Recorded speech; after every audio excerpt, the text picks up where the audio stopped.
our next podcast, we're going to be discussing grading, okay? And we're going to take some time. We have a couple weeks before we hit the table again. But we're going to have a nice show that talks about grading. We're going to talk about different grading companies. We're going to talk about the value of grading, why we grade comments. I keep saying comment. No, comment. Comment? Comet. LB Cole. No, we're going to be talking about different grading companies and why we choose to grade comics over others. And I want to hear your grading stories in the comment section below. Your horror stories, your wins. It's going to get crazy. I'm letting you know now that this next podcast with the Guru is not one you're going to be missing because you're going to have to listen to it. You're going to have to watch it. We may get some pictures in video for you guys to observe with your ojos. I like ho-hos. Ho-hos are great, man. They are typically wrapped in aluminum. All right. Is that right? Are those the ones that are wrapped in aluminum? Isn't that weird, by the way? Or is that not it? Is that not the Hostess one? You know what I'm talking about. Yeah. I know which one you're talking about. Are those ding-dongs? Or I think they're ding-dongs. Shoot. I'm not sure. Comment down below. Comic fam. I don't know why I can't speak today. Maybe because I'm drinking some Passion Guava, crafted responsibly, gluten-free, quality craft cider. It could very well be the case. Now, we have something fun today. We're talking about some books that we've acquired recently. We do this on the podcast regularly. And you brought some books that just blew my mind. I'm very hyped about it. I'm very jealous. Jeff, you bring some books in here. And of course, I get a little envious. But you know what? It's okay. You're my homie. It's a cool thing. I'm happy for you. But then you bring in something where I'm like, damn it, Jeff. That's just too damn cool. And I'm looking at a 7.5 FF Cinco. We're talking about the first appearance of Dr. Doom. Good old Dr. Doom, man. And I loved this book until I walked into your house today, by the way. Okay, comic fam, this is literally what happened today. I knew this book was coming. We're going to tell you a little bit about how this book came to be. Because you happen to have done a trade for this, I believe, right? A member of our friend group, a dealer, one of the best graphic novel dealers in the industry. His name's Scott. Shout out. The Collector's Cave over on IG. He traded you for some books. We're going to talk about that in a second. But you have a CGC 7.5 First Doctor Doom, and you have a Fantastic Four CGC custom label on it. And the first thing I said when I took it out of the plastic was, damn, you got some Newton rings on this beast of a book. And dude, is it for real? Did you not notice how many Newton rings were on this? And before you tell me your answer, explain to the community what Newton rings are. Okay, so this is not really a Newton ring. Dude, that's some Newton, because Newton ring is like the haloing rainbow, but this is where the cover of the plastic almost feels like it sucks into the inner well and leaves like a splotchiness because they're contacting each other. This is like an infection that you get from the Newton ring. This is exactly like an infection you get from the Newton ring. It's spread. Like you had a Newton ring and then it got infected and it's like... Yeah, it's like the ringworm of comic books. The ringworm of comic books. I love it. But here's the thing. What do you have on this cover? Because the placement of this Newton infection, is what we're going to call it, is just in the worst spot. It's literally a circle, but it's the exact location of Doom's face and appearance. It's the exact size. It's right there, and all I see is splotchiness. And I don't know if it was there before or not, because I think I just looked at the book, and I looked at the edges, the sides, and maybe I didn't pay attention. Maybe it got worse Comic somehow. fam, I swear to Thor, I don't think Jeff noticed the severity of the Newton infection that this comic has, because you were getting kind of pissed and you kept looking at the book and you're like, what did you say? You're like, I wish you didn't say anything. Yeah, because, ignorance is bliss for a very good reason. So I probably would have noticed it down the road again and been like, oh, shoot. But standing here and you pointing it out, I'm literally pacing with this book. I'm trying to peel the sides apart. You used to be able to, at some point, Okay, open up a little bit of the sides of the book and slide a piece of paper In the there, slab. into the slab between the inner well and the plastic, and you could actually separate it and deal with that situation, not have it any longer. Right. And you could just do that periodically. Comic fam, you like process what he just said.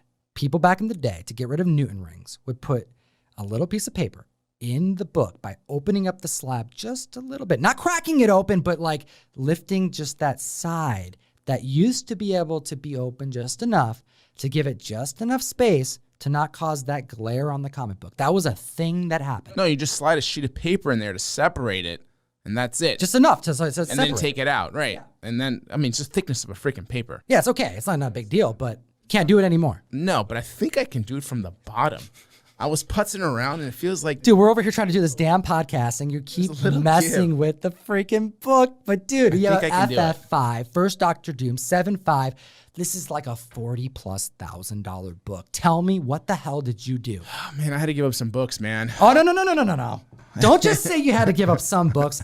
Say the damn book that you had to trade for this. Okay, one of the hardest books I had to give up. Don't say the hardest one. Say the other one first, and then we're going to talk about the hardest one. This was like a 6-book trade plus 8. Walk me through some of them. So a Marvel Premiere 1. Awesome. Raw was 8.0, and then I had a 9.2 as well. Just a start. Soul Gem, dude. That's a big book. Yeah, that book's been heating up a lot. We're giving one out on the mystery mail call for June. By the time that the members watch this, it's too late to join. However, you did me the courtesy of upgrading the Grail to a white pager, so I really do appreciate that. You're welcome. Thank you. And then I'm trying to remember what the other books were. It was a 9.2, by the way. Oh, yeah, you're saying on 9.2 white pager, right? I'm very proud of that. Yeah, you're welcome, man. We send out Grails every month. Comictom101.com, baby. Dude, if you look at the Grails that I've included through the last year and where they are now. Hot damn comic fam. Yeah, man. There's some serious books that are going out. So the other books that I had traded, and I'm trying to remember, I think there was a Marvel Team Up 1 there that was maybe a 9.6. Tough book, dude. That's a black cover. Yeah, black cover. And then there was a few others, but then we'll get to the other ones. A 9.8 Special Marvel Edition 15. So I did give up one of those. It's tough, but you got like a bunch of them, so it's okay. No, only had 2 9.8s, man. Dude, that's enough. You only need one. You don't need 2. No one needs 2 9.8s. I'm just kidding. Okay, it's like Highlander. There can be only one. But comic fam, this next one he's going to tell you. This guy, for 2 months straight, every single time I talk to you, Jeff, the conversation always comes back to damn Ghost Rider, Johnny Blaze, Marvel Spotlight 5. And you keep telling me, God, I got my 9.2. I'm so glad I got my 9.2. I don't know if I'm ever going to let go of my 9.2, man. Like with the prices of these going, I don't know if I'm going to let go of my 9.2. I feel like you're trying to like reason with yourself when you talk to me about this damn book. And then you tell me, Tom, I traded my 9.2. What did you do? I did. I had a come to Jesus moment. I looked at my 9.2 and I was like, I love this book, but if I don't trade this book, this deal won't go through. And I was like, am I okay with that? Am I okay with that? Like, do I love this book that much? And I was like, and I went back and forth. I was like, I just went back and forth. I kept looking for more books instead. I was like, what else could I give up? What else do I feel comfortable? And I have trouble letting go of things. Scott wanted that 9.2, man. Scott really wanted that book. So, lo and behold, I have the FF5 here, so clearly I traded that book. Comic fam, I'll tell you one thing. No matter how high Ghost Rider gets, I am so happy that you own a First Doctor Doom at a 7.5. Good trade. Everyone's happy. That is a very ethical and like right to a fair trade as it can get. And you have a glorious Silver Age Stan Lee, Jack Kirby key book on the table right now, and I'm very proud of you for doing it. I love this book. I love this book more than I love 1, more than I love 4. Same. Same. Equal to number 12. Equal to close. Number 12. You know, maybe a little more. It's hard to tell because I do love 12 a lot. So yeah, I'm excited for even with the, the thing you pointed out that I don't even want to talk about The anymore. Newton infection. I'm going to keep saying it. I think we need to coin that phrase. Ugh, God. All right. Well, I got a CGC shipment in this past week, and yes, it's books that I was specking on. I like to make sure to like point out like what are our plans with these books too, because sometimes we share books that are from our PC, our personal collection. Sometimes they're investments. Sometimes because we just bought them. We don't even know why yet. Is this a book that you're going to hold on to? Is it part of your PC? Are you like thinking long term? What are you thinking? I have a lot of faith in this book. Long term, short term. This book's not going to go anywhere right now. I do have an undercopy. I just feel like there's so much growth. What's an undercopy? Undercopy is just a lesser grade copy. Sure. Which is still a solid book. So, but putting my money where my mouth is, if I have faith in it, I might have to let something else go to justify. So I will let go of some other things. I already did a lot for trade, but those were books that I was supposed to maybe sell some. So at some point, you can't keep them all. As much as Lord knows I've been trying, I just can't. And so this one is a keeper. Until something else comes along. My Marvel Spotlight 5 was a keeper. That was a keeper. And look, something else came along. So if something grander or maybe an upgrade or just anything, because I'm open, you know, like he's open, comic fan. I'm an emotional collector. I mean, you show me something that I didn't even know I loved, and then I love it, then something's gonna happen, man. All right. The comic fan may know, just because of them watching the show, that I have some books on display in the room that are from my PC. Yes, I have an XMen #4 over there. That's a newsstand because I really want Omega Red to happen. And I felt like if I bought one, maybe it would help move the needle in the reality that Omega Red could somehow be incorporated into the MCU. Will it happen? I don't know. That's why I bought it. I thought maybe if I bought it, maybe Marvel will see that more are selling. It's probably a stupid way to buy comic books, but no, I'm just kidding. Like I really believe in the character, and it's Jim Lee, and it was affordable. I think I paid like $300 for it way back in the day, you know? Anyways, I digress because there's another book back here. I got an XMen 266, a newsstand copy. I'm all about the newsstands, right? First Gambit. Yes, I have my Tomb 1 behind me. Yes, has that tripled in price. Awesome, okay? But I do have a Static #1 milestone comic book, first appearance of Static. And yes, it is the newsstand variant. Yes, it has the barcode, okay? This is like the uber rare version of the variant book. I happen to like this cover the best of all of the available first Static appearances, okay? And CGC grading right now, they're going through a lot of growth, okay? A lot of growth. There are so many comics being submitted to CGC. They're doing so much work over there that it's outstanding that they're even getting them out in the times that they are. But yes, is it a long time?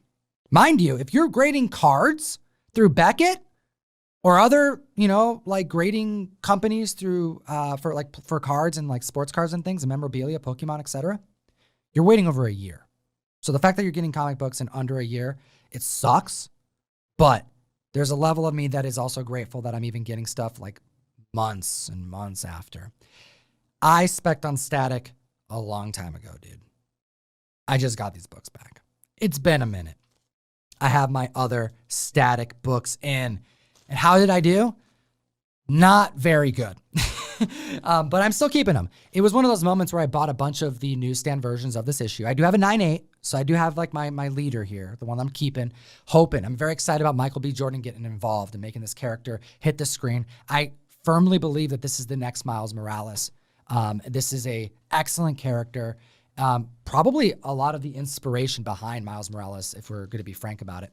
And coming out in 1993, this was a character that I even like read as a young adult. So, I have a warm place in my heart, and we also got McDuffie involved with this, and a very legendary comic book creator, in the medium. So I have 3 different copies that came in. The first one I pulled out was a 4.5. I do not know why I graded this damn book. It's pretty rough. It was one of those moments where it was like, if you never submitted a comic to CGC, when you're inputting it onto the website, when you put in the comic book, there's a quantity that you can input. It takes a little bit. You got to type in the name of the book. You got to pick the year. You got to put your special comments of like, hey, this one is special. Don't forget. Don't mess this up. You got to put the publisher, you got to put the country that it was made in, right? USA, right? But doing that over and over again when you have 50 comics that you're going to submit, it gets a little tiring. And I remember where I was in this moment. I looked at my stack of statics and I said to myself, I just got to change this 1 to a 3 and I can just submit it. And that laziness caused me to submit a 4.5. I think this book is probably worth what it is that I paid for it plus the grading. So would you say this is some Static Shock? I would say, man, it is some Static Shock. But I did a little bit better on the other two. I got an 8.5. All right, not too shabby. I think this is going to be a good, affordable book for somebody one day. And then my last copy of Static One newsstand was a 9.6. I'm going to be keeping this book. I'm going to be holding on to it. Along with my 9.8, I believe in Static. I believe in Icon. Come on. Hardware, where are you at? Where is our Blood Syndicate? Let's make it happen. Milestone Comics, you got another Golden Age comic book to talk about. I got to bring a Golden Age book, man. You're the guru, brother. I'd be disappointed if you didn't. And I can't disappoint you, man. Can't disappoint the fam. So this is the National Comics number 16. Reed Crandall cover. And this title is a great title. It's based around Uncle Sam as the hero. He's on the cover just kicking ass, dude. Describe that cover for our audio fam. Oh, it's a larger-than-life cover. I mean, you have this, 80-foot tall Uncle Sam, like backhand strangling this skeleton with his medieval helmet. I'm escaping the name of the type of helmet. And it's this, melted body with just, he still has a fleshy hand, and he's holding this life-size ship in his big old mitts. So it's just huge battle scene, okay? Like Kong and Godzilla. Just imagine you're in a battle between Kong and Godzilla, and you're being held in this little ship. So that's what this is like. That's what I love about the Golden Age. They exaggerate the covers to sometimes these monstrous-sized heroes and these monstrous-sized villains.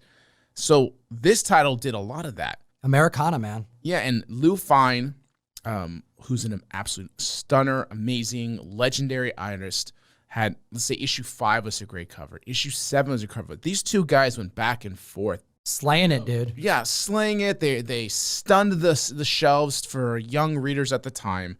This issue is number 16, and just as a note, number 18. Yeah, isn't that like the Pearl Harbor stuff in that run? Yeah, 18 came out, and it was 1 month before the actual bombing of Pearl Harbor, but on the interior pages, they showed Pearl Harbor being bombed. Craziness. So that's just amazing how they predicted that through those pages.